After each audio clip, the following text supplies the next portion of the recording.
কতটা লোভনীয় মুখরোচক টক ঝাল কাঁচা আমের আচার তৈরি করে নিলাম। হ্যালো ফ্রেন্ডস, মাদার কুক চ্যানেলে সবাইকে স্বাগত।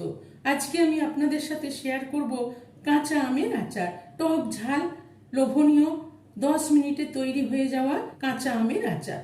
আপনাদের সাথে অনেক রকমের মিষ্টি আচার শেয়ার করেছি কাঁচা আমের, তো আজকে আমি আপনাদের সাথে সেই জন্য একটা টক ঝাল আচার শেয়ার করব। খুব সহজে মাত্র 10 মিনিটে তৈরি হয়ে যাবে এই আমের আচারটি। এই আমের আচারটি তৈরি করার জন্য এখানে দেখুন আমি দুটো মিডিয়াম সাইজের কাঁচা আম নিয়ে নিয়েছি। প্রথমে আমি আমগুলোকে একটু কেটে নেব। প্রথমে আমি আমের চোখলাগুলোকে ছাড়িয়ে নেব। একটা আমের খোসা ছাড়িয়ে নিলাম, এইভাবে এই আমের খোসাটাও ছাড়িয়ে নেব।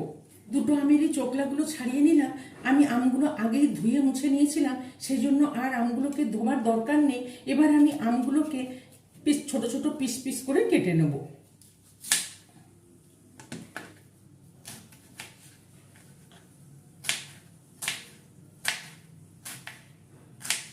এইভাবে ছোট ছোট পিস করে দুটো আমকেই কেটে নেব। দুটো আমকেই এইভাবে ছোট ছোট পিস করে কেটে নিলাম। এবার এখানে আমি একটা চপার নিয়ে নিয়েছি, এই চপারের মধ্যে আমগুলো নিয়ে নেব। চপারের মধ্যে সব আমগুলো নিয়ে নিলাম।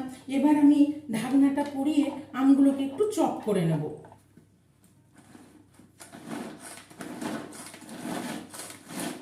আমগুলোকে চপ করে নিলাম। এবার ঢাকনাটা খুলে দেখে নেব। দেখুন কত সুন্দর ছোট ছোট একদম চপ করে নিয়েছি। এবার আমি একটা বোল নিয়ে নিয়েছি, এই বোলের মধ্যে সব আমগুলো ঢেলে নেব।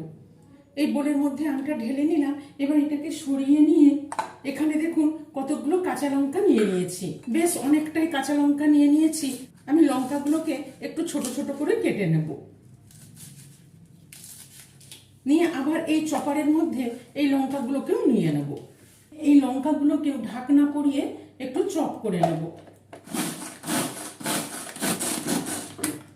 লঙ্কাগুলো চপ করে নিলাম, কত সুন্দর চপ হয়ে গেছে।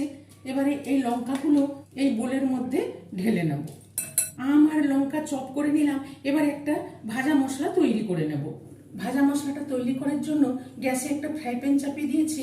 এবারে এখানে নিয়ে নিয়েছি 1 চামচ মৌরি, 1 চামচ সর্ষে, কালো সর্ষে নিয়েছি, আপনারা সাদা সর্ষে চাইলেও দিতে পারেন, 1 চামচ গোটা জিরে আর 1/2 চামচ মেথি।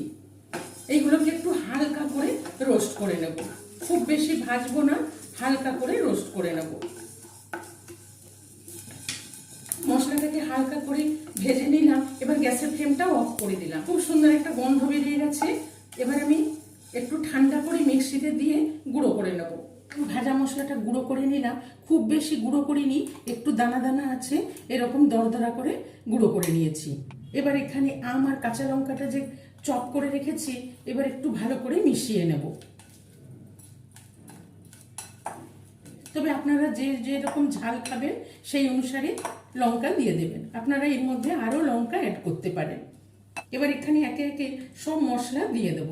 এখানে দিয়ে দিলাম 1 চামচ মতো বিট লবণ, 1 চামচ সাদা লবণ, 1 চামচ হলুদ গুঁড়ো, 1/2 চামচ হিং আর 1 টেবিল চামচ কাশ্মীরি লঙ্কার গুঁড়ো।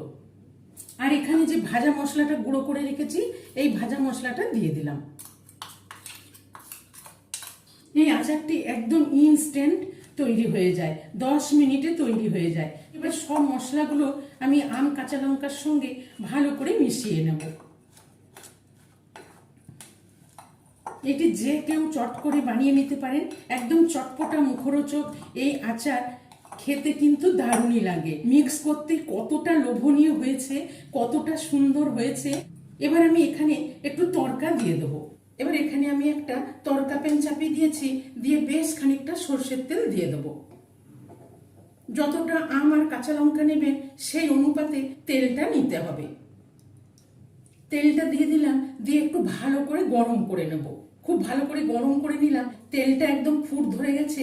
এই অবস্থায় আমি তড়কা প্যানটা নামিয়ে নেব। এবার তেলটাকে আচারের মধ্যে দিয়ে দেব। একদম ধোঁয়া উঠে গেছে। এবার তেলটা এই আচারের মধ্যে ঢেলে দেব।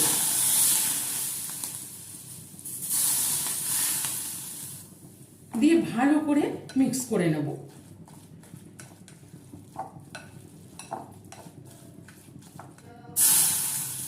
সব তেলটাই দিয়ে দিলাম।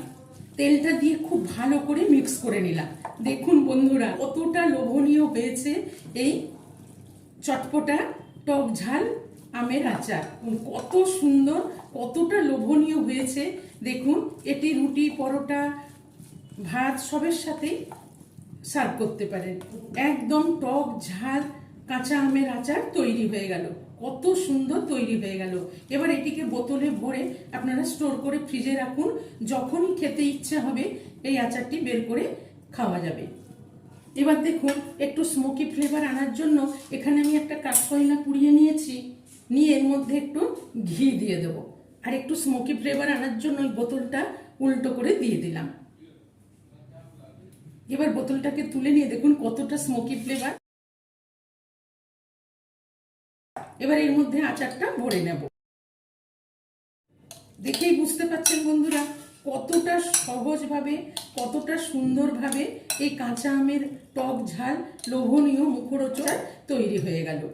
তো এইভাবে একবার চট করে 10 মিনিট হাতে সময় থাকলেই এইভাবে এই কাঁচা আমের আচার বানিয়ে ফেলুন। আর এই কাঁচা আমের রেসিপিটি যদি ভালো লাগে, মাদার কুক চ্যানেলটিকে লাইক, শেয়ার এবং সাবস্ক্রাইব করার অনুরোধ রইল। কতটা লোভনীয় হয়েছে টক ঝাল মুখরোচক কাঁচা আমের আচার। তো এইভাবে চটপট দেরি না করে মাত্র 10 মিনিটে বানিয়ে ফেলুন।